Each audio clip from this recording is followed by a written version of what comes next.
Hello, everybody. There we go. Hey. We're live. Yes. It looks like Tuesday notifications evening. are going out slow, though, so we may want to drag our feet a little bit here. Yeah, no, I just tweeted it again and retweeted it, so give it a few minutes. Yeah, even like, the Facebook isn't gone through yet. Nothing. Jesus, seriously? Why is this thing so slow? Anyway, welcome, Yeti. Welcome back. Thank you for having me. Very excited to talk to you. Yes. Since our It's last been a busy couple of months. Yep. Maybe we'll get a couple of beans spilled. I don't know. Accidents happen sometimes. Yeah, it did happen last time. That's for sure. Yeah. Let's see who we got here. Wow, I can't say that. I'm sorry. That just is not coming out no matter what. Rurales. There you go. Appreciate you. Welcome. Wow, I'm look at this. Bam, bam. Sure. You guys need to do this because obviously I. One of the Dynex staff members. Oh man, Sadie is in the house. Sadie, appreciate you. Budweiser. I love it. I love that name. Love that name. Chuck Danger. Appreciate it. All right, we got people in. Well, I don't know, Yeti. Where do you want to start off? You and then we'll grill you later. I mean, where do you? I mean, we're talking just before we come on live. You really want to get into what I was doing in Italy? I saw some pictures. They're very interesting. It was a nicer car than mine. Just so what was that about? What happened in Italy? So we were invited to go down to Mugello. So that's top end of Italy and near Florence. Okay. To showcase a quantum race simulator. Original plan was to only show a test track. Then they kind of maybe challenged us to showcase something more. So that became a simulator on Mugello track. And then after that, they were like, well, it would be really good if we could show like actual race data from the ECU, and can we get the race sim to run around the track using, actual race data, gears, selection, braking zones, turn in, turn out, and then obviously how hard to push the accelerator pedal, how hard to push the brake pedal, that kind of thing. So ultimately the idea was to showcase that a quantum setup could in fact run that level of data and process it quick enough that it could be actually usable. The good news is that all went well, like really well. Great. That's awesome. So we've effectively signed up to provide quantum services to start with, it's one team in the European Le Mans series, but with the hope that it'll be opened up for everyone in the series. Because it's a single formula, so if one gets a competitive edge, it won't be long before they're all using it, right? That's generally how it works. Yes, it does. That is true. So, we're looking forward to that because that's going to open up new avenues we didn't even think possible at the time. So, I mean, it's proving that like data itself, like when it comes down to it, that Dynex can handle that kind of amount of data in a very short period of time. Yeah, and you had talked about utilization of your network and quantum computing, and you hadn't even touched the maximum threshold of what that is. Not even during close.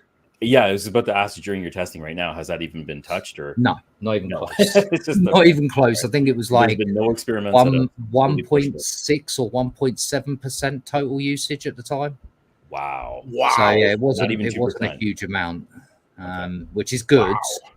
Wow. Which is very good. So, and like I say, the testing went really, really well.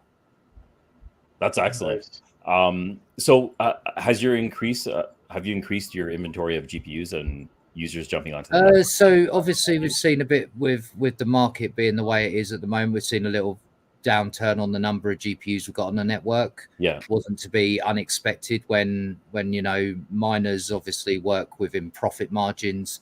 If suddenly the crypto prices all take a tumble, then they turn off, which is fine. We're set up in such a way that we can take that. That's no problem.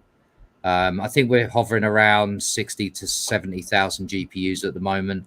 Although that can bounce around if we've suddenly are, really profitable again, then suddenly they're all turned back on. So right.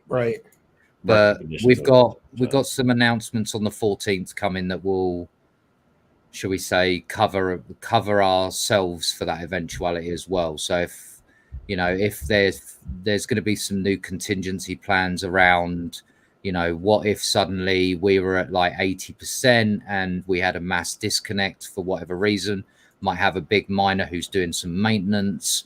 What happens? Because that then pushes us over our 95% threshold. Right. We then start to get a bit panicky because we'll be at max capacity.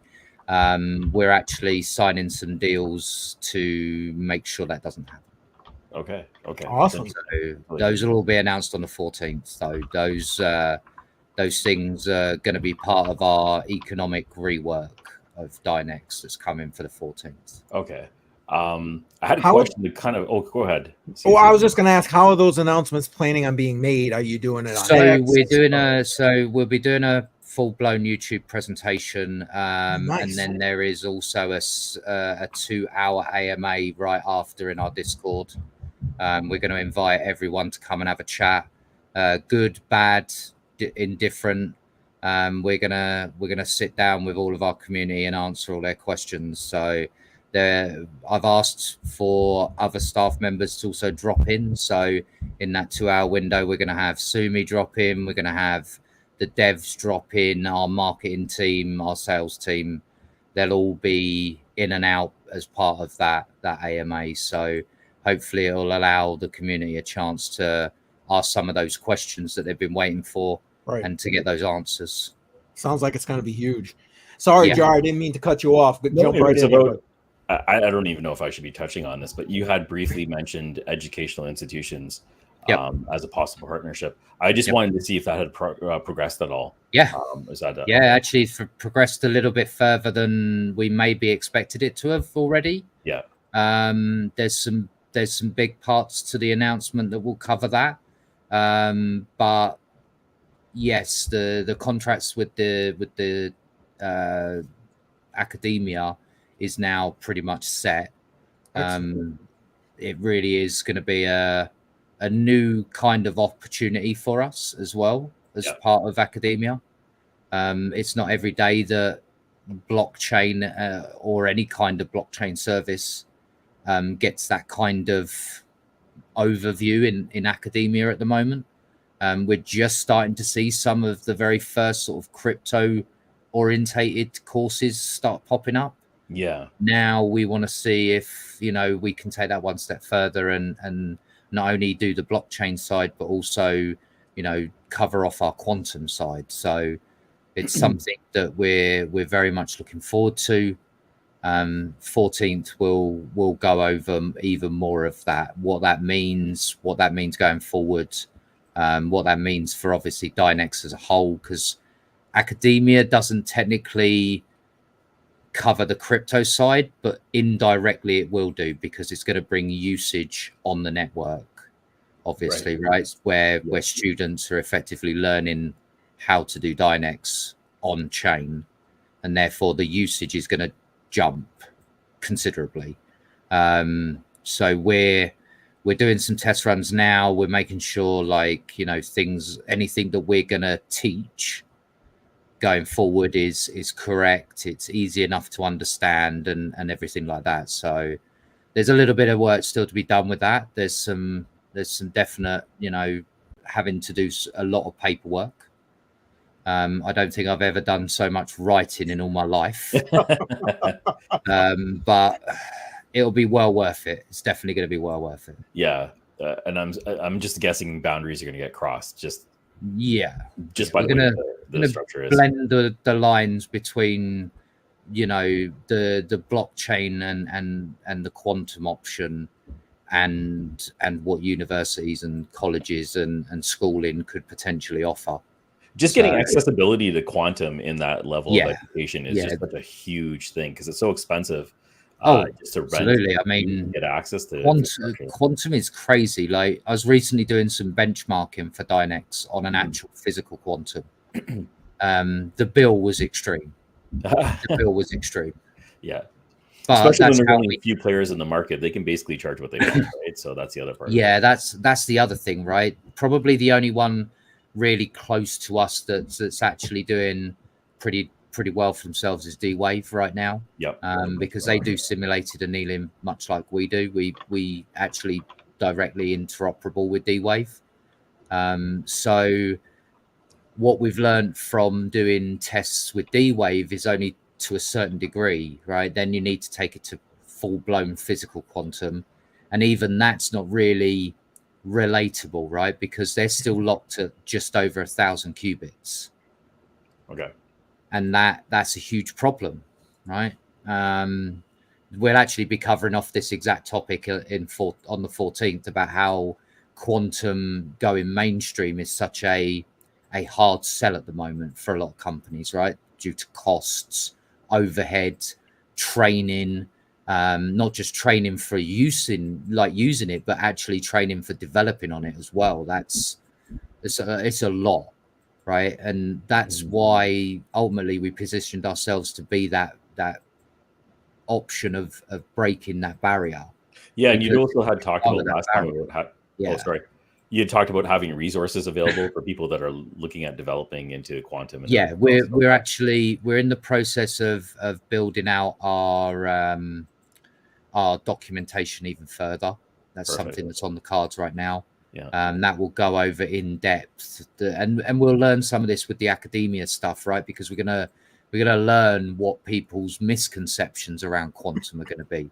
We're going to learn what they want to try and bend quantum to do, because we've found that certain things aren't good for quantum, but you can still potentially bend it to get it working on quantum, right? So computational fluid dynamics was that prime example, right? It wasn't really designed for quantum. We bent it a little bit to make it work, right? We had to build a translation layer to do that CFD data in such a way that it could be understood. So I think it's going to be the same again. We'll find some hurdles and some sticking points, but ultimately that's part of the learning process, right? I was just gonna say that's how you learn, right? Yeah. Oh, look, all of my staff have turned up. They're all turning around saying, if the boss is watching right now, I'm in trouble. Yeah, I probably am. How can you be in trouble? You haven't told us anything. You haven't leaked it. They already know what's going to happen. I'm going to start getting talking, and before I know it, I'll be giving away valuable information for the podcast. Yeah, I mean, like if you have drinks handy. Yeah. It's not Krypton rocks, but yes, that's true. That's no, funny. But I mean, academia is massive for us.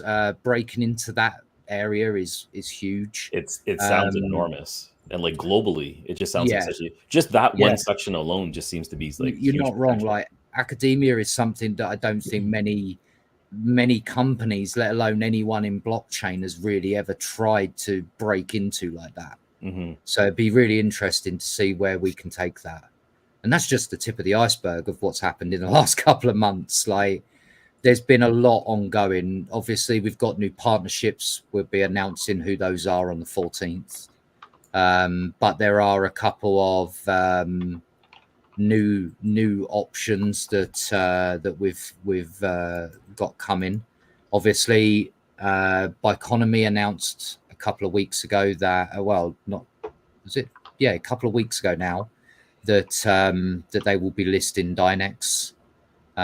We actually are hoping that they might be able to deliver that just in time for the 14th. Oh, perfect. Which would be nice timing. We have been nudging them, I say politely. I think that's probably an opportune word for anyone who's ever dealt with an exchange. It's not a case of having to work at their own get it done. It's a case of having to hit them with a sledgehammer. They're hard work. As Mr. Financial Failure over there knows, exchanges and dealing with people in exchanges is hard work. Yeah. Yeah, I don't even know what to say on that because I tried. I'll just say that much, Yeti, but I mean, it you've didn't work had out. experience, right? You know just some of the hurdles you have to jump and Yeah. navigate around, right? So And the obviously, cost. the fact The that cost alone Biconomy is already announced and they're going to be hopefully done sooner or rather than later. The good news about Biconomy is they're actually a full regulated US on ramp and off ramp. So That's good. for the first time in a long time, we will actually be able to open up for US customers to just go and buy and sell their Dynex without a problem and having to jump through VPNs and bounce around half the world. Yeah. Right. And I'm assuming just the United States, that's just one huge portion that you're missing right now. Yeah, I mean, UK is another one, and Canada. They're all three of those are accepted with Biconomy, which is obviously a huge thing for us. I mean, I hate having to jump around to try and buy crypto. I just want to go on an exchange where I need to go and buy it. Like, that's the whole idea and concept around exchanges. Mm-hmm. But at the moment, with how legislation and regulation is going, it's making it very difficult for certain exchanges to be easily accessible now. So, yep, we're having the same problem here in Canada.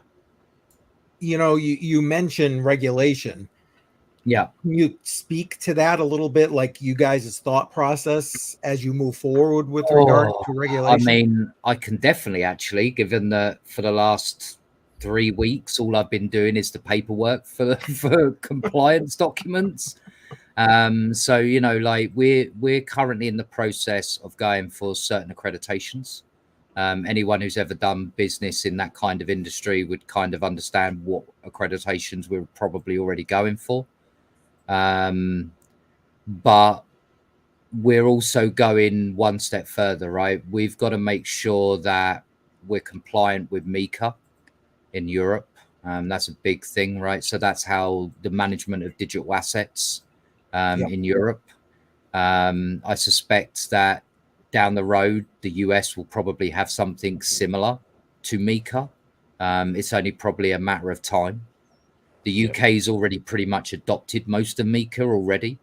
So it's compliance is a pain, but it has to be done, right? Also, I don't know if you know this, but in the EU, anyone processing or computing over 600 euros worth of computation has to also be validated as well under KYC.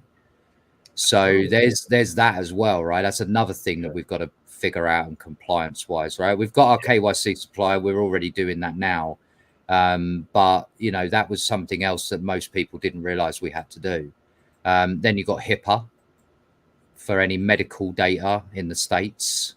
Then you've got the one over in California as well. They've got their own equivalent digital privacy policy. You've got GDPR as well in Europe. I mean, like, honestly, the amount of paperwork that we're having to get ready for all of this is quite extreme, but it's part of the process, right? We work out what we're missing. We go build those documents that are missing. We just finished up SIG as well, so that goes a big long way for accreditations. Yeah, the accreditations is probably the biggest and the most complex thing I've had to deal with in the last 6 months, to be fair. There's a lot. You know, how do you do a disaster recovery plan for a blockchain? Oh, God.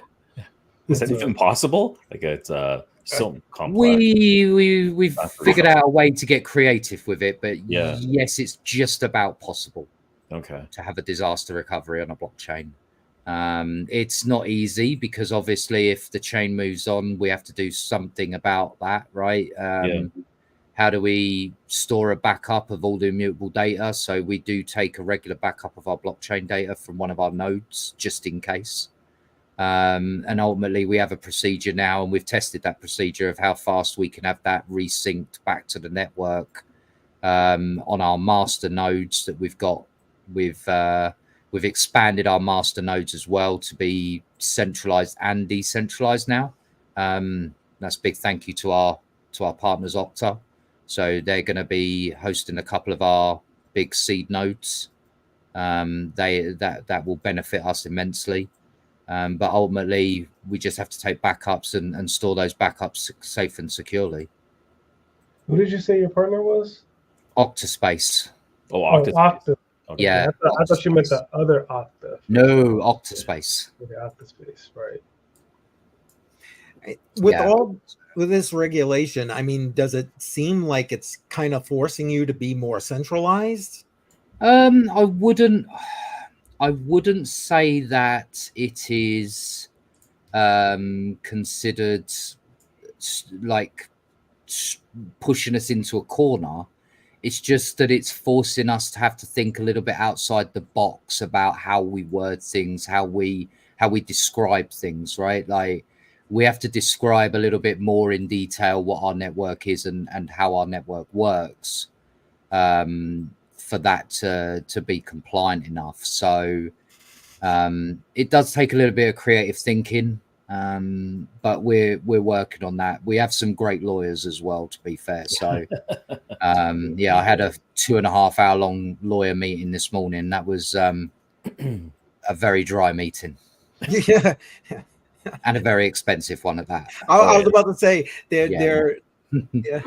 It's just I don't look at the bill. I get them to send that to the finance department. You don't want That's to know. fine with me. It's fine with me. Yeah. Oh man. So one of the things that we talked about last time, and I thought was really interesting, is that you were working on quantum LLMs, and it was being developed at the time. Just curious to know on the progress of that, and if there's anything like that going to be introduced in the near future, or is that still a ways out? I would say it's more like it'll be introduced probably by the end of this month. Soon. Okay. It's in the final testing phase now. Wow. We're going to release it in stages because each stage needs testing and thoroughly like actual Q&A. Like we got to actually do some testing on this in real world scenarios with real use case, with people hammering the hell out of it. So the first one will be a code generator. If all goes to plan, within a month or two, we'll have our proper full GPT up and running. Another couple of months after that, we'll have our generative art part probably working. Wow. Okay. So we're going to roll this out quite fairly quickly. But each step of the way, we have to verify our data. What our biggest concern is obviously, what we would call hallucinations on GPT style systems, right? Where you run out of number of tokens or the short-term memory, and then it can't remember anymore. So it loses what it's had to do and starts again, right? That's why most people will hit that point. They'll save their document or whatever they're working on, open up another chat GPT, paste it in there and carry on from that part, right? Ours is set up in a way to handle almost 5 times the number of tokens. Okay. Because of the quantum variance, right? We're able to scale that much bigger. So the tokens will be, like say, roughly about 5 times bigger. And that's going to be huge, right? Like the biggest problem with ChatGPT is you can't really have a long conversation with it because ultimately it's going to forget. So yeah, I've had that issue a few times, just running through question after question. Yeah. Okay. And then obviously you know that as soon as we start saying, oh well, it's got 5 times more short-term memory, you can do reinforcement learning or transfer learning, which is the same mechanism that a short-term memory goes over to a long-term memory. I mean, the logical step is next to look at something a little bit more than just basic AI. What more can we push through it?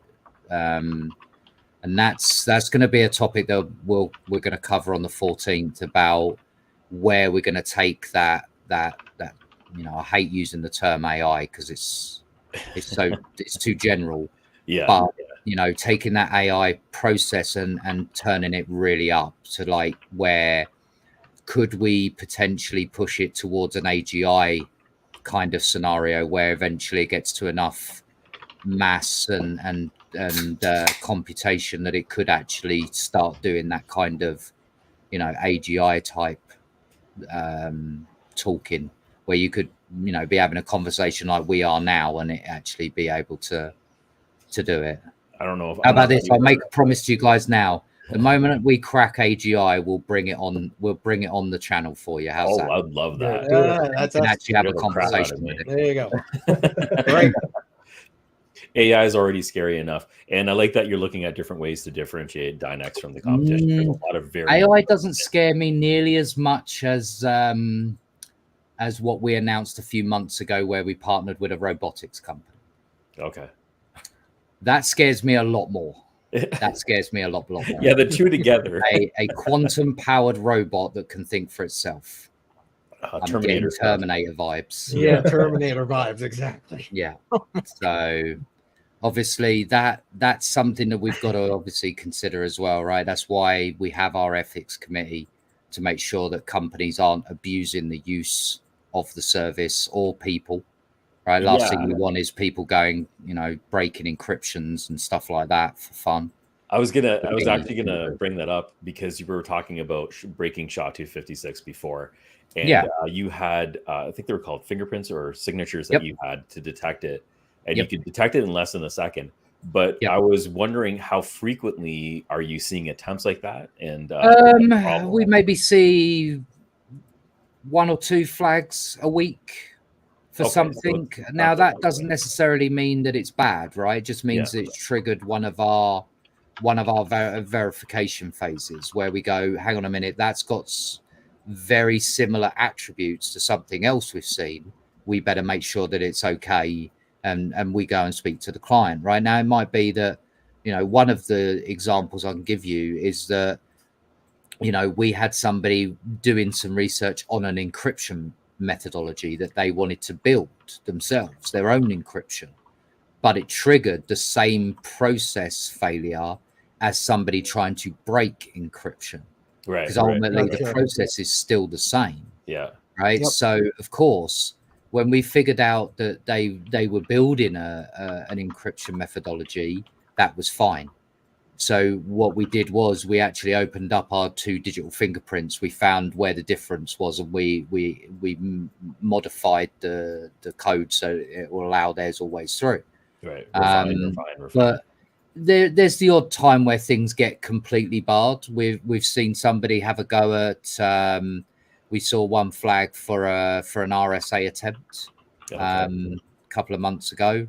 But ultimately, that's what the security system's there for, right? To make sure that stuff doesn't happen. Yeah, and I can just see that just as you grow, that's just going to become a bigger issue, right? Because, it's the same as the fingerprint technology is being rolled into the LLM as well. So the idea is that if you're running a GPT and you ask it to give you, I don't know, the chemical makeup for a nuclear bomb, that it's not going to give it to you, right? Do you know what I mean? That's the sort of thing you don't want it to be handing to people, or like, you know, please supply me a 3D print for a gun that can't be traced. That would be devastating, right? There's so many dangers to opening that just up without at least some basic rules around it, right? Because there's also so many different variables of requests that are going to be made. You can't just presume so many of them, right? There's going to be a threshold. I suspect that when we open up Dynex LLM to the world to be used, I suspect that the trigger amount will be going up quite drastically for the first few weeks. You just have flags going off all the time. Yeah, I've got a feeling that's what's going to happen, right? Because we're going to get a whole new bunch of job types that have never been run on there before. And it's going to be looking for similarities, and if it finds a similarity, then it's going to hold that for a check. But I'd rather it hold it for a check and us make sure than, you know, somebody have their bank account hacked, or you know, God forbid, anything worse than that. That would be pretty bad.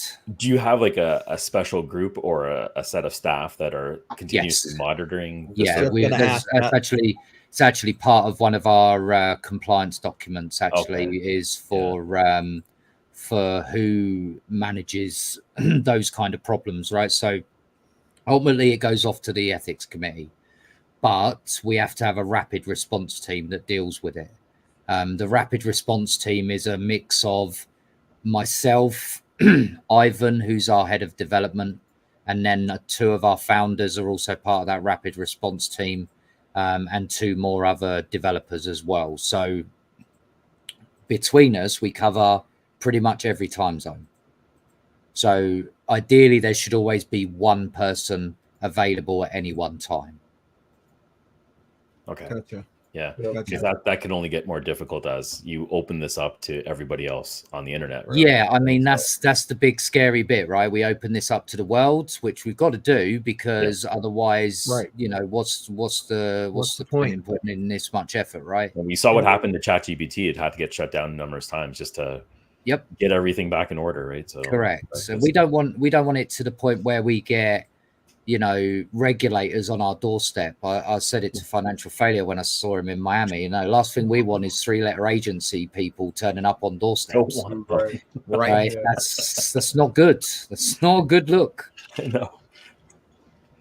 So, but I mean, this is just part of the business side, right? Like a lot of people see the crypto side, but they don't quite see just how much work goes in on the business side.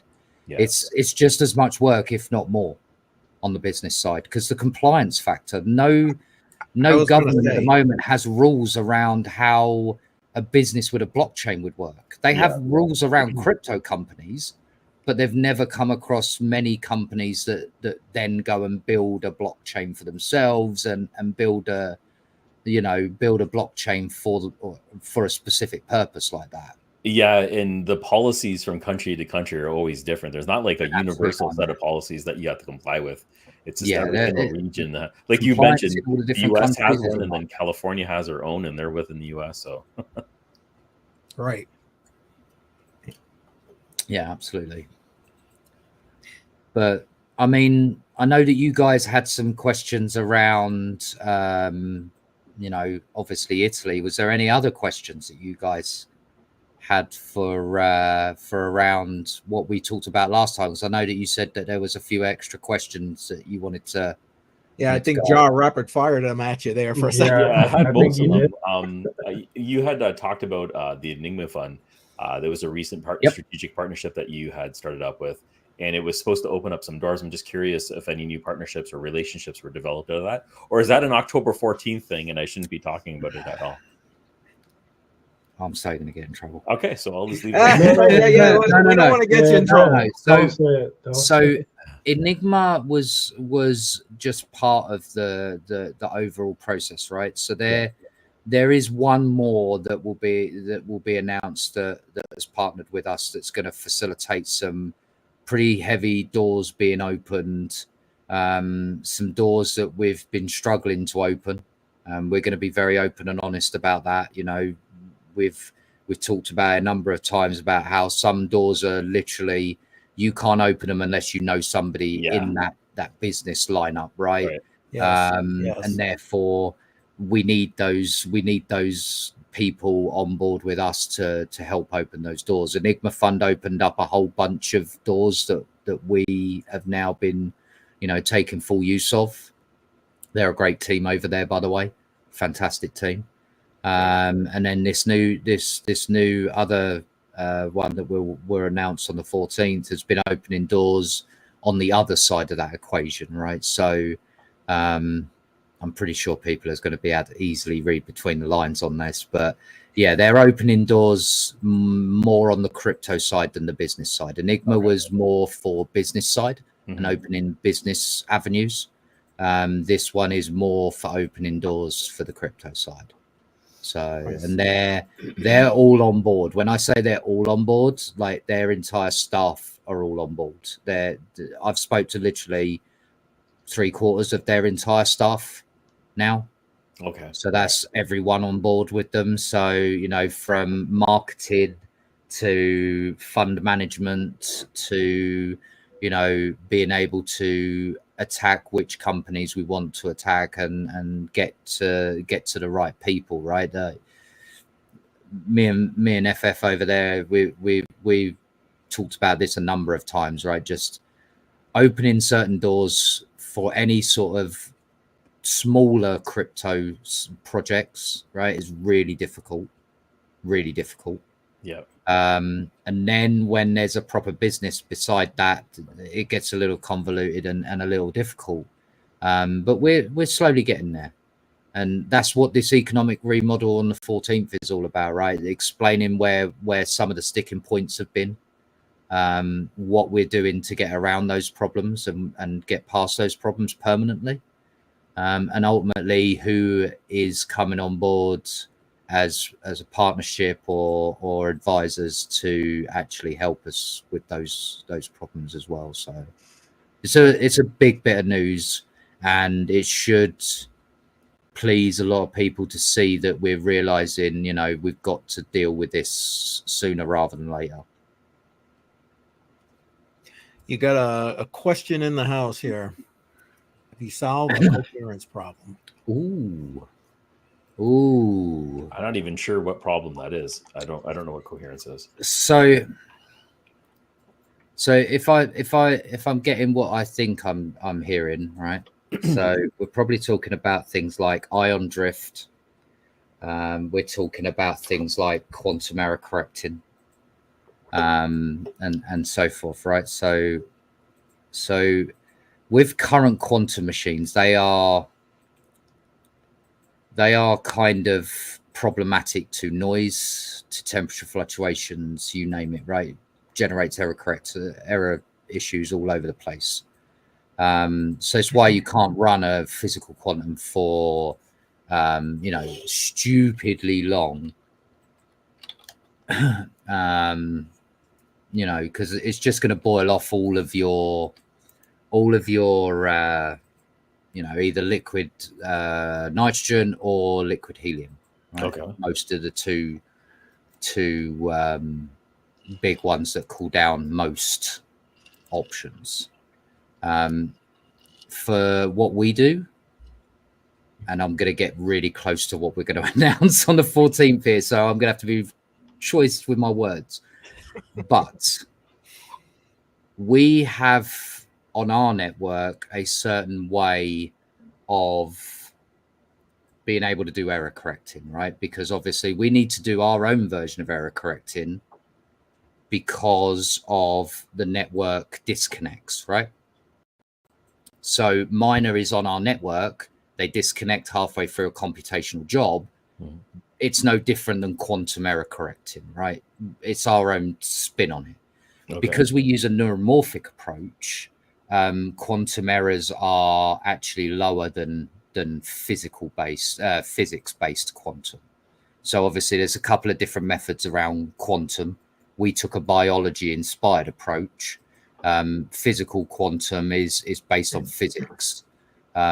So, you know, and that's things like spin states for an atom and stuff like that. We'll end up getting a really nerdy if I get down that road too much. End up being here for next 3 hours talking about it. But we've already worked out a way that we can mitigate a lot of the like the errors that come as part of quantum.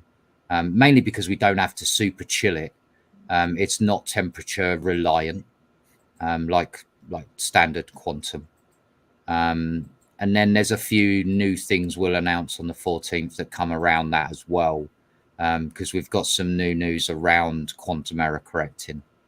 Some enhancements we've found that we can run on our network. Now, we don't know if that could be translated over to physical quantum, but we'd love to test that on a proper quantum and actually test that. So that's something that we've been talking with the dev team over in Bulgaria about basically doing some test runs on a physical quantum in relation to quantum error correcting. So, and if these changes do work, then in theory we could release those to the world open source and allow normal quantum machines to perhaps adopt some of those changes into their own systems. Oh. How much they can adopt would be down to the architecture way that they've set up their system. But it would be interesting to see if we can run our error correcting on their hardware, because then it'll give us the true readout of just how much of an uplift on errors that it will be. like how better it will be without those errors. So, but I just don't know. It's such an unknown, right? We don't actually have a physical quantum machine at the office to be able to go and test this theory on, right? So we have to wait for a slot to become available on IBM's physical quantum. Unfortunately, that's booked up for the next 4 months.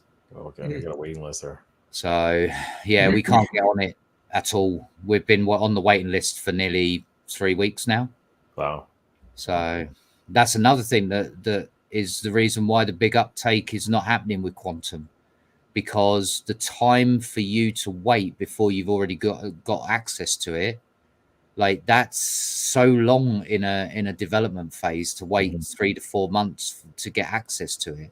Yeah. Like, it's why a lot of companies won't switch over to quantum, because the resources aren't available to them at a moment's notice. That's one of the biggest upselling points to Dynex. I was going to say this. Dynex solves that problem. It's available all the time. Right. Yep. It's one of the reasons why the European Le Mans series was so keen on it, because of the always available option. Now, I asked a ton of questions. FFs, I'm not sure if you had some lined up there. Well, I mean, you're calling me out. What about CCM? No, I said both. Either. Oh, okay. I mean, I don't think I really have too many questions per se. I was over here looking for actually a link to Bitcoin puzzles, because I know that's something that I brought up before. It's not really cracking SHA-256. It's more or less like brute force guessing a private key.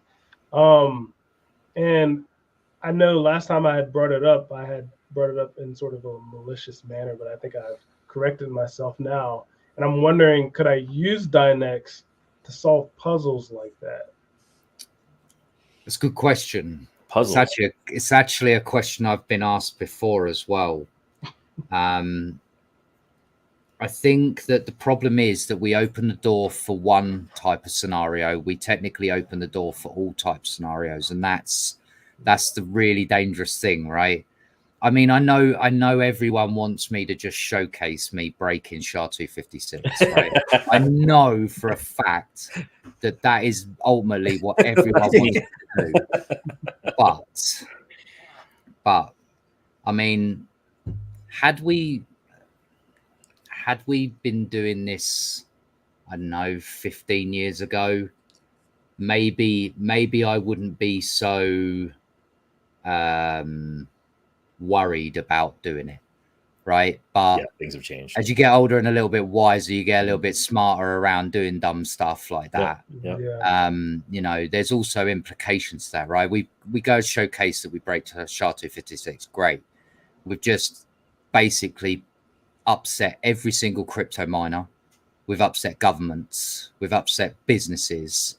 I mean, that's not a good idea in my view, but I do agree, right? Puzzles are not technically wrong, right? The Bitcoin puzzles were set up as actually a way to test the strength of Bitcoin wallets, right? That's why each puzzle was progressively more harder, right? It goes up by 1 bit in encryption layer, which is actually by a factor of itself, bear in mind, right? Just 1 bit more information is twice the size.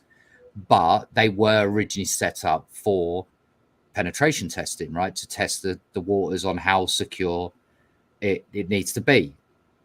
And obviously, you know, people have shown that up till, I believe it's puzzle 66 they're up to, I believe, right? The second puzzle 66. Yep. Up until that point, they were getting broke quite frequently. And then they hit puzzle 66, which I think is 166-bit encryption, which is not even as high as some of the, you know, encryption layers that you would expect people already done. But it's not just SHA-256. To break a wallet is not just the SHA-256 element, is it? It's also the elliptical curve. And that is where it gets really, really complicated, because that elliptical curve has billions, if not trillions, of combinations.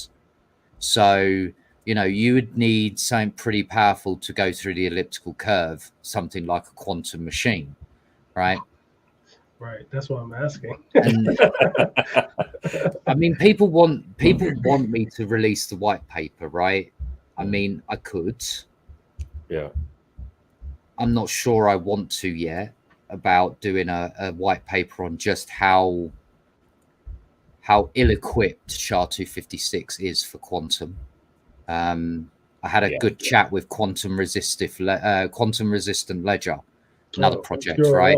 Yeah. Oh boy, did I put the fear of God into those guys when I had a chat with those guys, because we're on an X space. They'd never met me before, and then I freaked them out saying we do quantum. Yeah. And said, well, you know, every single blockchain that says they're quantum resistant, 100% has never tested it. Right. Right. Because nobody is going to spend that kind of money testing a theory like that. Right. Like, it's going to cost you thousands and thousands of dollars, if not tens of thousands of dollars to test. So I put it to quantum resistive ledger about it. I was like, well, you say you're quantum resistant, but actually, are you? And would you like me to check? Yeah. I said, would you like me to check to put the fear of God into them? Yeah. You know, but realistically, you know, our ability to do what we can is not to be malicious, right? Ultimately, quantum is a responsibility, right? I'll pull the line from Spider-Man, right? With great, you know, power comes great responsibility. Yeah, 100%. And it is very true, right? Mhm. We do have a certain level of responsibility to be protective of what's already existing infrastructure out there. If we gave everyone the ability to crack banks tomorrow, then that would be very bad. That would be very bad. And that's not what we're ultimately wanting. So that's why the ethics committee exists. It's why we've got, you know, specialized security running on the network. I know people hate us for that because they say, oh, well, in a decentralized environment, you shouldn't have any restrictions. But those people don't quite understand just how dangerous quantum could be in the wrong hands. Yeah. Yeah. In this case, it's required, right? Yeah. I just spotted a question. Yeah. Yep. Fantastic. There's somebody in our Discord literally talking about this yesterday. So is Dynex any closer to going full POUW without relying on the POW component? So basically, even in pure POUW, or what we're dubbing absolute entanglement, right? There still will be a POW element to it, right? Just the difference is, rather than you doing the block hash verification direct, it will be done inside of the POUW. So right now we have like a stand-in job, right? It's a really complex job that has a really high bounty on it. So if you manage to hit the nail on the head on that, you get 100,000 Dynex for a reward. That's a lot of money. Wow. But that's a client that's put that up, not us. That's an actual client that's put that up. However, we think that once that's finished and we've finally nailed that one and somebody wins the reward for that, the standing job will become POW. Right. So when you're not doing an actual POUW job, you're effectively be on the quantum side doing the POW block verification. So yes, we're still working on that. We're still ironing out some problems with it. I believe it's testnet 3 now. I believe we're up to. We'll probably open it up on probably testnet 6 to a few select people, and then testnet 7 will probably be where we open it up for everyone. So we're still a bit away from that yet. There are obviously a lot of checks that need to be done before we do this, because this will be the very first of its kind when we do it. Being first has its benefits, but it also has plenty of disadvantages to being first, right? There's no guides, there's no one to go and seek help from. Like, there's no one. So we've got to do this every step of the way, and we've got to do it right and methodically, because this is a lot of money we're talking about, right? If we stall out our chain, or we cause like all of everyone's funds to go because we've screwed it up, that's not what we want. It's got to be done seamless. It's got to be done sensibly, because it's going to require a hard fork as well, because effectively we're taking away the existing POW mechanism and replacing it with a new one. So that will require a hard fork. That's got to be tested. You know, the hard fork transition from existing Dynex solve to full POUW Dynex solve. That's all got to be tested. Then we've got to debate on when the block height is that we're going to do the fork on. How much time do we need between, you know, announcing that we're going to do it and doing the actual fork over to the new Dynex solve. So there's a lot. And then there was a second part to that. Would it affect the hashing performance of GPUs? No. Actually, it will do wonders for your cards, because you're going to be dropping about 25% of the electric off of it, ish. Is what we've already seen.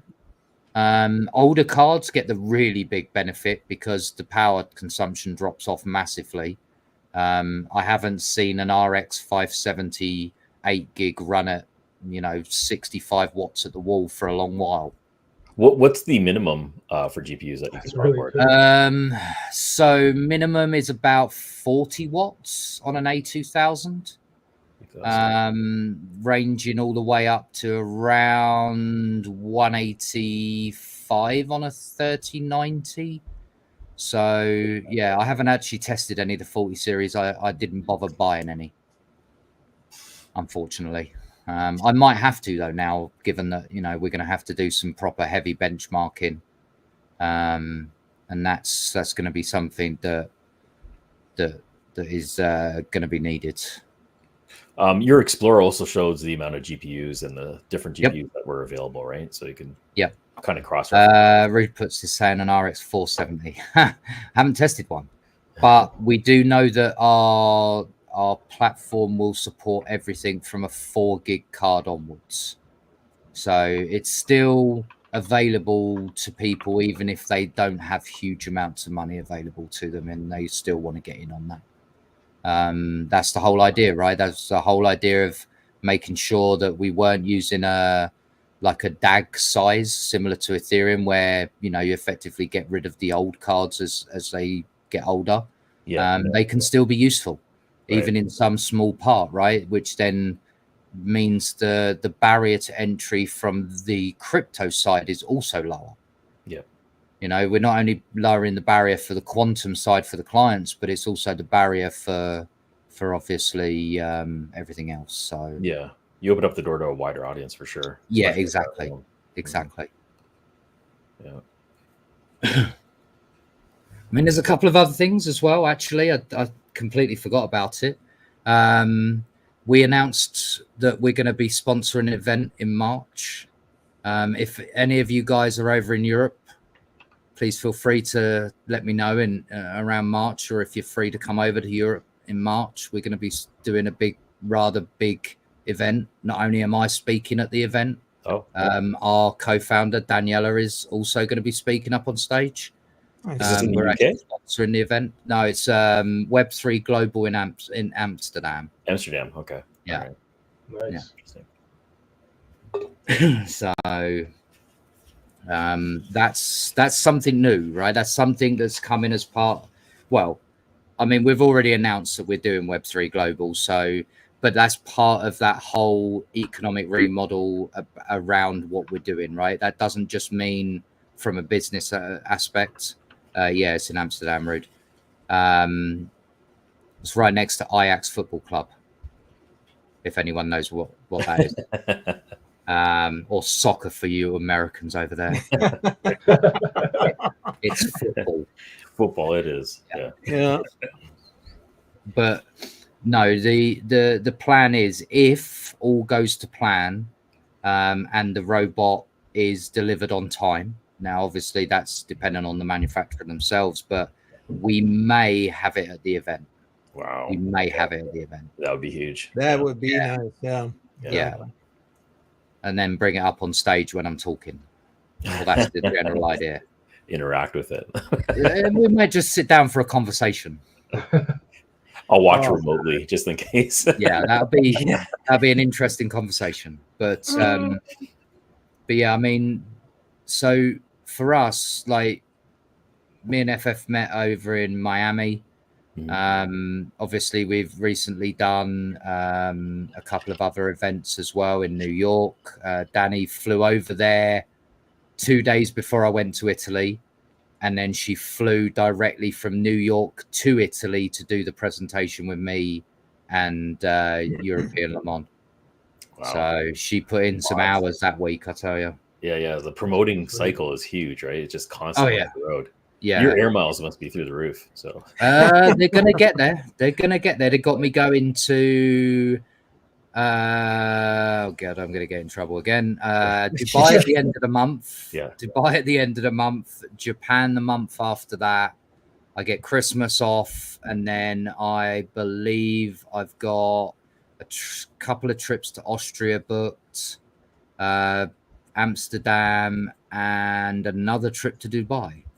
Oh, so, yeah. Okay. And then I think there's isn't Mining Disrupt March next year? Yeah, I think so. So that's Florida? Was Mining Disrupt in Florida?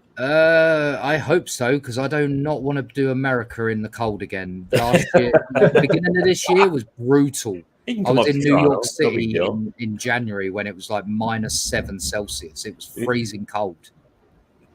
I don't want to be doing that again. All right. We got another question. Yeah, I was just about to bring it up.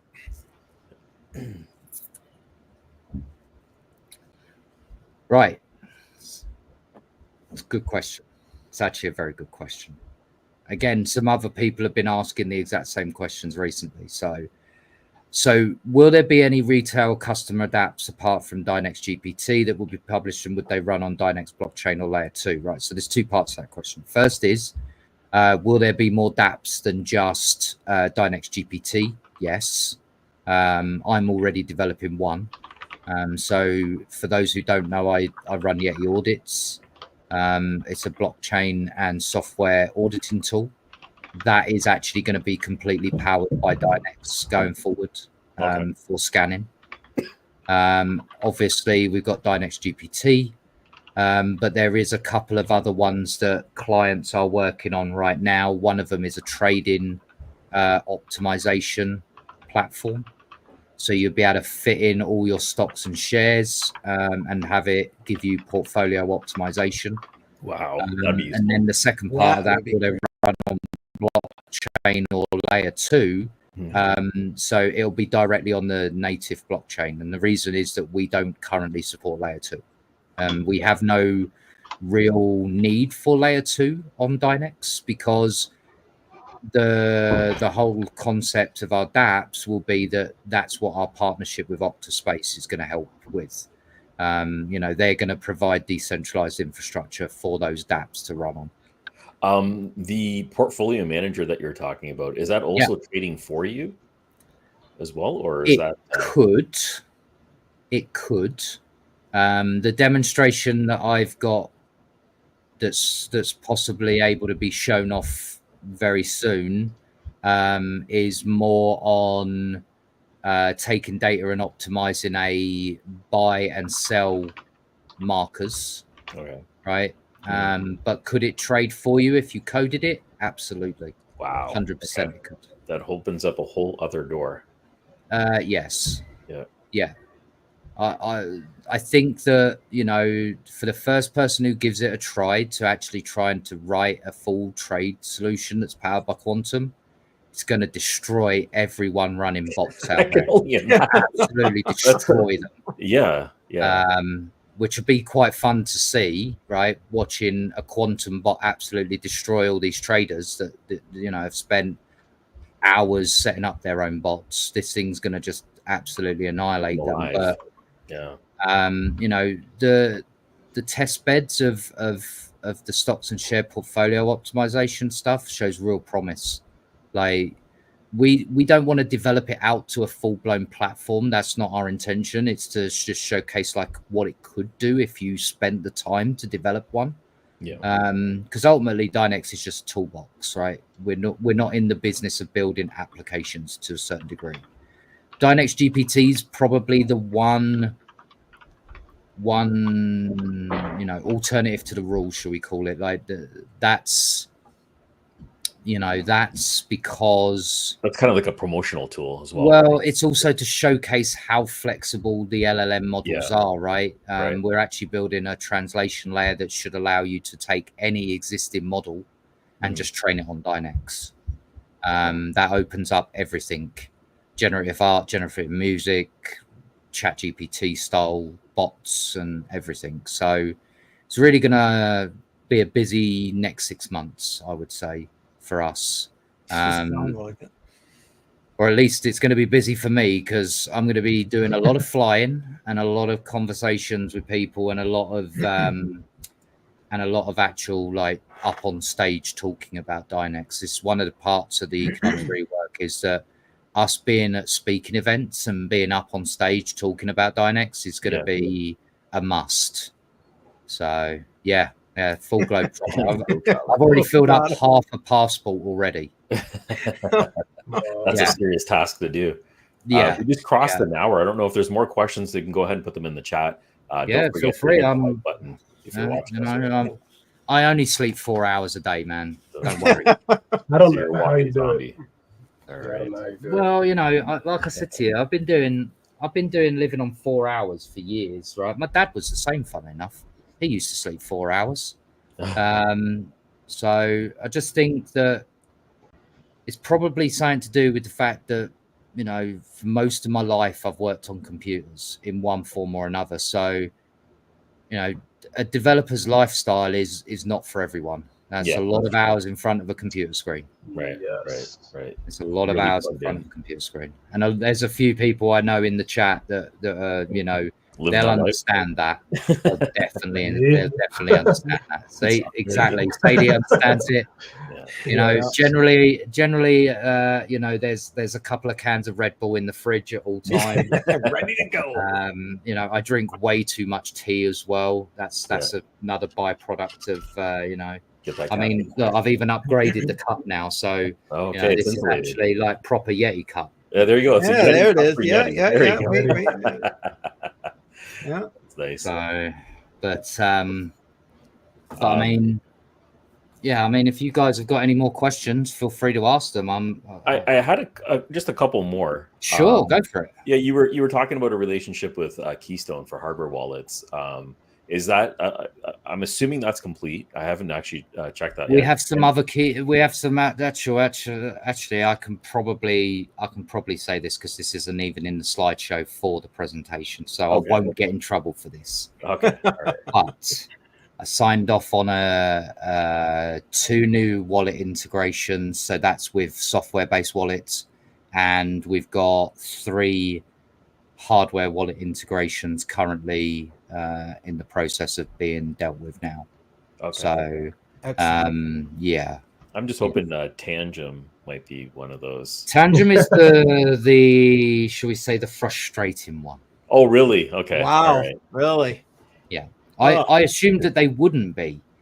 However, they announced that they were going to do Dynex. Then they pushed us back by 6 months, and now they just dropped us off the list with very little in the way of actual explanation. Oh, really? Okay. So I have no problem with the Tangem team. I actually think they're very good at what they do, right? Yeah. It's just that there's obviously a reason for why that there is a problem. Okay. Dynex supports offline signatures, so technically any hardware vendor can integrate Dynex offline signatures. That's like very basic crypto wallet technology, offline signatures. They've been around since 2014, 2015 ish. So it's not new technology, but obviously it's dependent on their framework that they're working on. So I've got a feeling that Tangent probably need to do a firmware upgrade. Got it. Okay. And therefore they're either waiting for their next big firmware upgrade to then support it, or there is the option of the wrapped token. And that's going to be a big announcement on the 14th. Everyone's been waiting for it. Yeah. It's been a long time working on it. It's been 3 months since we announced it. But it was to do with the fact that audits had to be done. Okay. We didn't want to take the risk. Bridges scare the hell out of me. Right? Bridges scare the hell out of me. Because how many bridges have we heard get hacked in just this year all alone? The time. right? All the time, right? So we didn't just contract out my auditing firm to do an internal audit, because there's an agreement in place with Yeti Audits to do all Dynex internal testing and auditing. We actually contracted a third-party audit firm considered one of the best in the industry, which is why it took so long, because they picked it apart, quite literally picked it apart. Okay, all right. And there was a couple of things that could be a problem down the road, not necessarily from a breach standpoint, just stuff that could potentially cause some trouble with the one-to-one lock-in. When you're doing the transfer over the bridge, could stall out the mechanism. So, we went backwards and forwards to iron out any issues and worries that they had on that. And yeah, their audit is now come back as clear, happy with that. And now, I guess the 14th, I will say it, that on the 14th, people will get the final date of the release for the wrap token. Okay, that's great. Yeah, you can't be careful. Technically, Tangent could then support Dynex straight out of the box, because they could just take the wrap token instead. Got it. Okay. So there's going to be no details on what network you're going to be using until the 14th. No, I could tell you which network. No. What if I don't want you to get in trouble either? Spoken about publicly. So to start with, the very first network will be Ethereum. Seems to be the. However, the benefit of doing that is that technically Base network could be a very easy switch over, because Base's bridging mechanism that we use on the bridging mechanism that we use on ETH can be taken straight over to Base. So in theory, Base would be a good option. Polygon would be another good option. That's again straight direct compatible with Ethereum. And then there would probably be, given that Octaspace is a partner and they're also ETH hash based, it would be a fairly straightforward switch over process for Octa as well. Great. The only difference with Octa is obviously the wrapped token. I don't know if they're quite set up for layer 2 yet on Octa. Got to do some checks on that to see if it's possible. But I would love to have a bridge to Octa so that we can do Dynex to Octa, Octa to Dynex, because there's already really close partnership there. We talk on a regular basis. We do AMAs together. We recently did just an AMA, what was it, 2 weeks ago? Just before I flew out to Italy, actually. We were doing an AMA with us, Octa, and Cubic, which was an interesting sit-down chat. So, did FF have to jump off quickly? Yeah, he had to jump off. Yeah, but it looks like he looks like he's popping back in for a second. I don't think he meant to jump off that abruptly there. He does have to go soon. Yeah. Did you want to? I know you got to go, FF. Did you want to jump in with any question or anything before you go? No, not really. But I didn't mean to go like that. Yeah, I know. I do want to end with this. I was trying to help out Yeti with some exchanges that I'll leave unnamed. I was able to get some internal contacts with a pretty large exchange, but it didn't work out.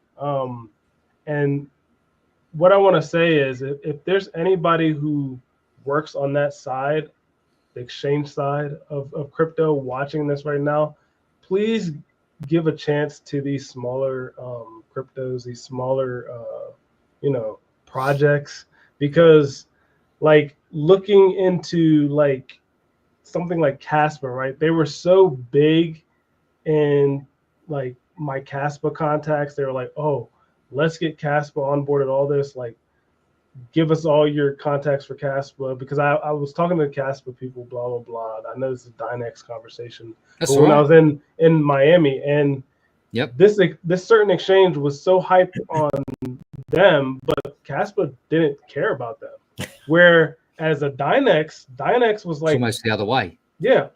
Gung ho, like let's work together, let's figure something out.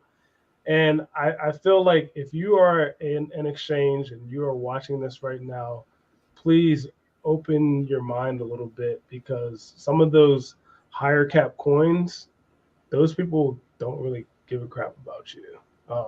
It's very true. And that's just from my own experience working with Yeti with this. And I just wanted to some of the that. frustrations, right? Yeah, it was very, very annoying. And these are people like that I know. That's how I was able to get these contacts. So it kind of like upset me too, because I go out there and throw out my, 2 cents and try to, my reputation is kind of effed in a way too, because I'm like, okay, Yeti, I can do this for you. I know these people, and then nothing happens. Yeah, but right? you know what I said to you when we spoke about it in Miami, right? I didn't put any pressure on you at all, right? That wasn't the idea. It was just like, can you have a nudge of your contacts, see if there's any doors that can be opened? You know, I'd love to have a sit down conversation, because like we've had conversations with a few different exchanges, and with some of them, it's not so much they're not wanting to list Dynex, it's just they don't quite understand Dynex. So I get into a meeting with them and an hour goes by, and then suddenly it's a very different conversation. Sometimes it's just about getting that foot in the door and having a talk. So that's all I wanted to end on. Tried, but I love Dynex. I have not sold not one Dynex that I have mine. Absolutely. I know I got rid of a lot of my GPUs, but I have a good stack of Dynex, so I just want to end with that too. So, yep, I'm a holder as well. All right, buddy. Nice. Take care, buddy. Later. Now I'll leave. Some good questions just been posted up. Well, I try to hold up a couple. I don't know if you want to answer. The most surprising thing for this year, that's got to be going to Italy to go and work with some European Le Mans cars. I mean, I'm a big petrol head at heart. Like, I love my racing. I've also my private job back here in the UK. I do have some business connections with Formula One. We do Aston Martin's car reveal every year for them. So for me, I've always been into my cars. So when they offered me the chance to go out to Italy, to Mugello, like I was packing the bags before they finished asking. So yeah, they didn't have to ask me twice. They're like, we're sending you to Mugello. I was like, hang on a minute, Mugello, the racetrack. They're like, yep, I'm packing. Okay. Yep. It was brilliant. It was such an experience, right? Like if ever anyone's got a chance to go to a proper race track to watch a race event, I'd highly recommend it, because it's such an amazing day out, different in person, right? Days out. It's an experience, right? It's nobody can quite prepare you for how loud those cars are when they scream past you. They're so loud.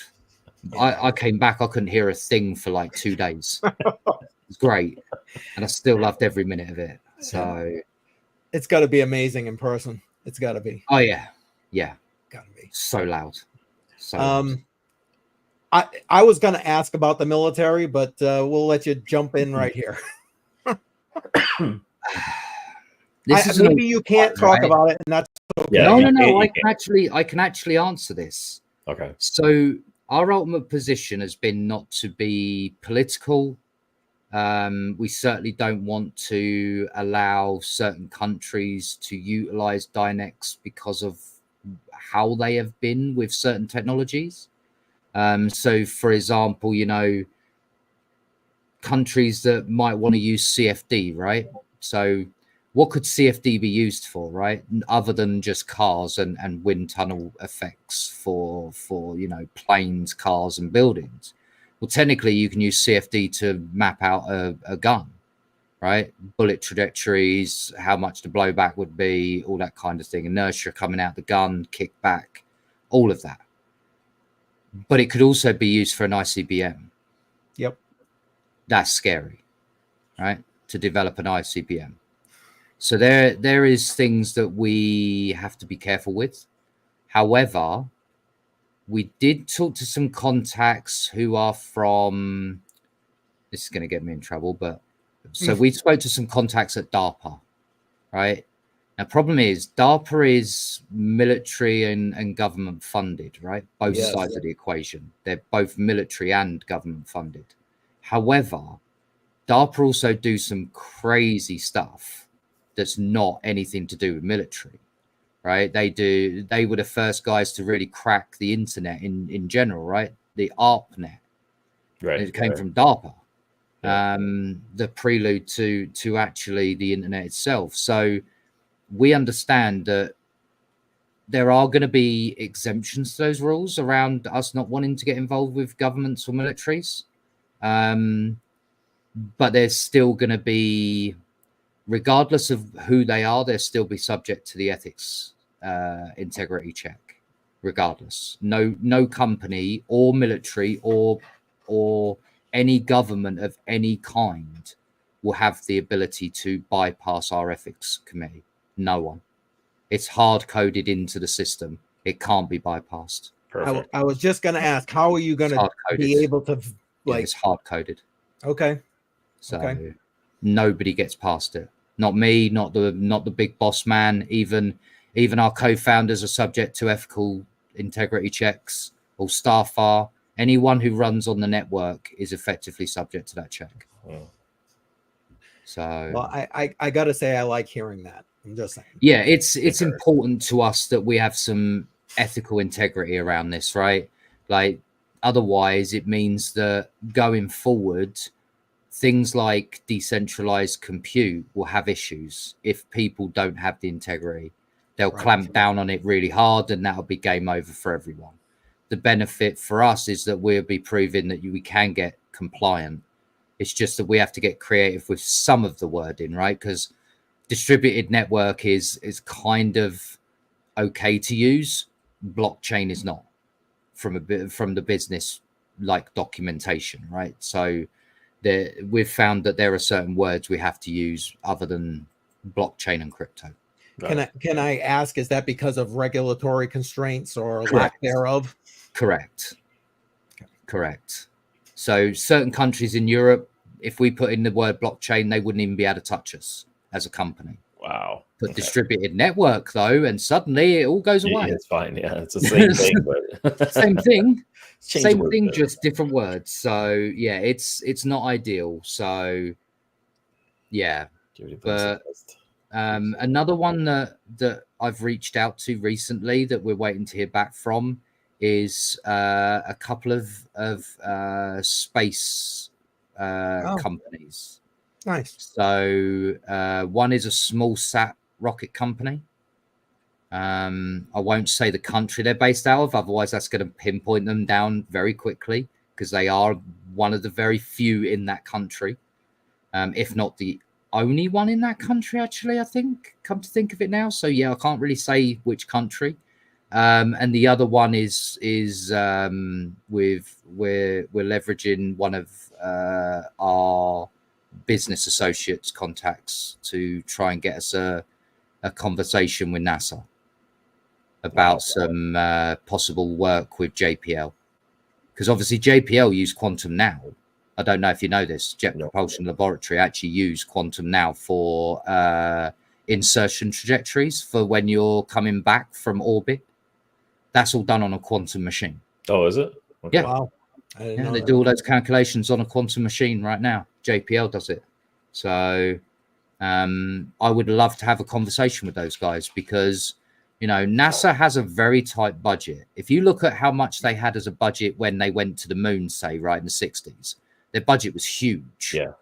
Right? If you look at their budget now, it's less than 1% of what they used to have. Oh, geez, that little. Okay. It's really small now. Wow. Really small. Okay. And it gets smaller every year, right? Yeah. So the biggest potential for us right now is if we walk in there and go, you can have all this same technology you've been running for years, but at a fraction of the price. Suddenly, we might be able to get that conversation with them, right? Because if they're tight on budgetary constraints, that's the right time to be approaching them. Right. So that's something that's really sort of close to the heart, because I'm a big space enthusiast at heart, right? I want to see us get out there and start exploring space. I mean, if we didn't stop when we got to the moon in the 60s, we probably would have already been at Mars by now, to be fair. Don't forget, we just stopped space travel for 50 years. For a very long time, yeah. For 50 years. Like, that comes with consequences. Changed it, yeah. You know, so... But I actually did do some simulation stuff, right? I was lucky enough to get hold of some test data of SpaceX's Starship launch for Flight 4. Actually, they're soon to be doing Flight 5. But we were able to do the simulation, and it matches pretty darn close to what actually happened. Oh, wow, that's impressive. So that's super interesting as well. Like I'll have to show you one day the sim. It's really fascinating, like how close it is to, like, we put the video and our sim side by side. Okay, all right, side by side. It was a really interesting test because it was really close. I think there was like maybe 1.2 second difference between what ours was showing and what was live. So that's pretty close. And I reckon I could probably get that closer just with a few more iterations and more data. So hopefully when Flight 5 data comes out, because SpaceX is really cool about it, they actually open source their flight data. Oh, do they? I didn't know that. Okay. Yeah. Right. SpaceX just also open sourced all their patents as well, by the way. I heard about that. They're just crazy, everything, right? like crazy, right? Like I could go and take a Tesla big home storage battery now and go and manufacture it myself. Like, that's great. Really is great. Like it goes to show that open source is really good for that kind of scenario. When he said that, I wasn't actually sure if he was going to open source everything. No, they did it. They did it. It's crazy. Like, big respect to a company to do that, right? Because patents are really the protecting factor of a business, right? That's your bread and butter. That's what's earning you the money going forward. Yeah. So to open source those and say, no, we want the world to use it. That's big. That's big. I mean, it could only come from, probably one of the, wealthiest men on the planet, because you're going to be eating a lot of your profit margin at that point. But I just think if he truly is about what he's trying to do, which is, push the boundaries of what human capabilities are and technology, open sourcing is probably the fastest way to do it, because you're effectively crowdsourcing your development. Yeah, absolutely. Accelerate it. So, we've found with, SpaceX uses iterative design methodology, right? We do the same at Dynex. We use iterative designs. Why, 3 months ago when we were rolling out new updates, right? You saw update after update, literally every couple of hours there was an update coming out. It's since slowed down a bit because we're now working on the LLM. But again, once the LLM launches, there's going to be update after update after update, because we're going to be, iterative design working, and we're going to be taking the feedback from our clients and from our community, and then starting to implement that, right? We don't want to hang around with it. We want to get that implemented in quickly, so we can get that next iterative design working, smoothed out, find where the problems with it still are, and then the next iteration comes along. So I've always preferred that kind of methodology, right? I don't like this old way of thinking where you've got to do so much quality checks before you even do some running. And then by the time you've done that, you're 3 months down the line, and you could have already been 5 iterations on from that one spot you're already at. It doesn't really work. And then obviously throw into the fact that we've got a crypto side to the equation, and people don't want to, wait more than 3 days for something to happen. It puts a lot of pressure on our shoulders, right? But it's one of the reasons why we've got some of the best minds in the industry, I would say, for our devs for that side. Ivan and his developer team, right? And on the 14th, I've actually asked him to be at the AMA. He's going to be there with some of his dev team. I've asked him to be there because I think that he should be the one to announce the development changes, right? Because that's his team, that's his department, and he deserves all the credit where credit is due, right? Like the whole team does at that point, because they've pulled out all the stops to make sure that all these economic changes and things that we're implementing are going to be ready almost on the day we announce it. So that's a bit of pressure there, right, to get everything. Yeah, there's nothing like putting pressure on. That's why I'm losing my hairline, and going great. Yeah. 12 months ago I had half decent hairline. Yeah, just shaving away. Do you have any more questions there, CCM, on your side? Well, only one related to, you were talking about all the stress with regard to the, regulations and all this stuff.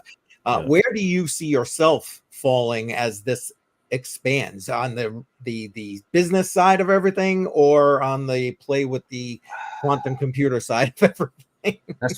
That's a very good question. Like, I mean, I'm kind of blessed and cursed at the same time, right? Because I'm the unfortunate one who gets to deal with the compliance documents, right? As the head of the ecosystem, I have to deal with all the compliance documents.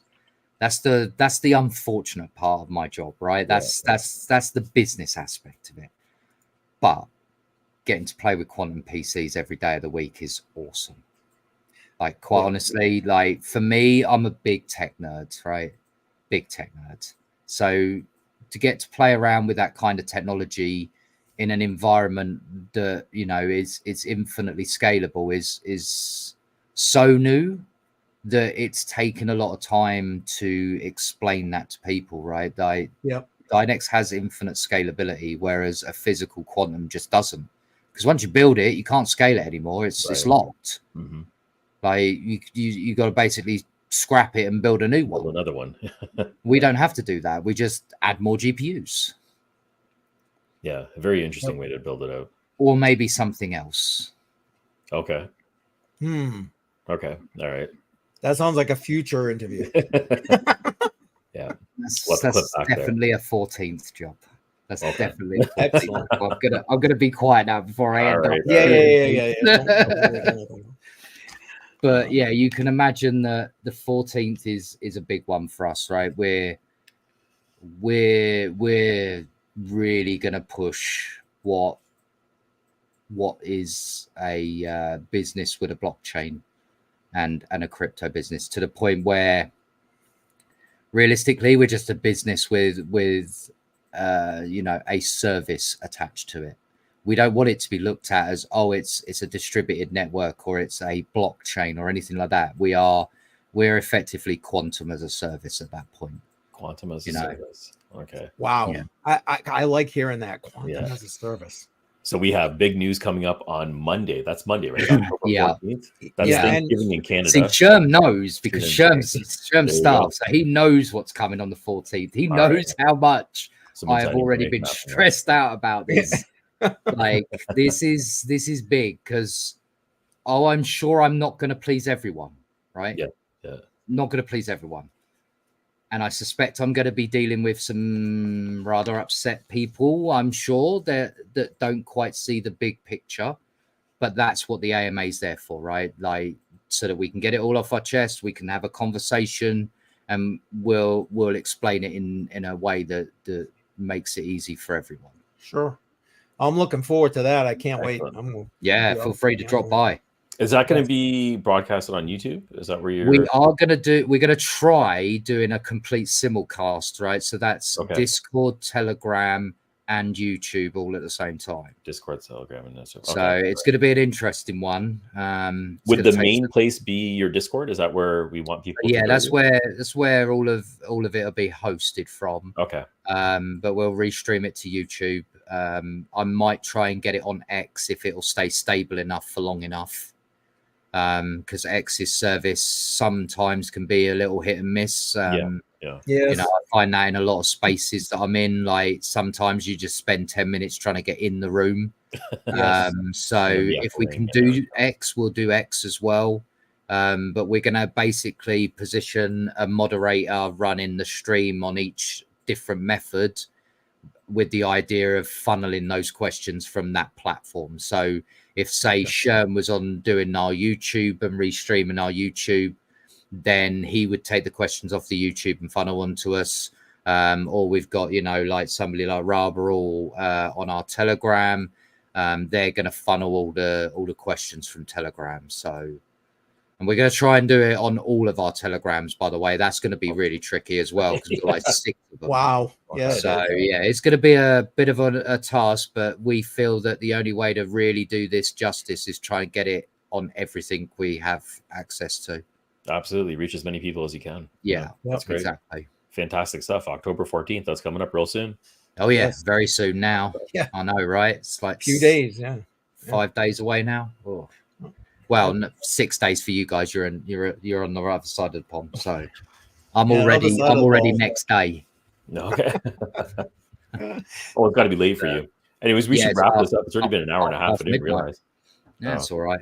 Well, appreciate you taking that time to do that. No, I love coming on here. Like I said last time, like I had such good fun. Like when could we do part 2? So I think when I showed you guys the pictures of me in Italy, I think that was when it was like, let's do we part got 2. hyped up on that. Yeah. Exactly. We'll do a follow-up again. Maybe if we can squeeze one more in before the end of the year. Yeah, of course. Like you let me know when and we'll book it in. That's no problem. I really enjoy having these conversations, right? I really do. I enjoy doing all these interviews and sort of AMA kind of scenarios, because all it fundamentally is doing is allowing people to get more understanding of what we're doing, right? Exactly. More information, more understanding leads to, better choices when you're either investing as buying the coin or whether you're going to go and mine it, right? Having more information gives you that ability to have clarity with what you're choosing to do. Huge educational experience for me as well. Yeah, like I really enjoy it. And I appreciate having you on. Thank you very much for joining us. No, absolutely. Anytime at all. You want to wrap us up then, Jar? Thank you for joining us on the Matrix Money podcast. We'll see you next Tuesday. Take care, everyone. All right. Take care. Bye-bye.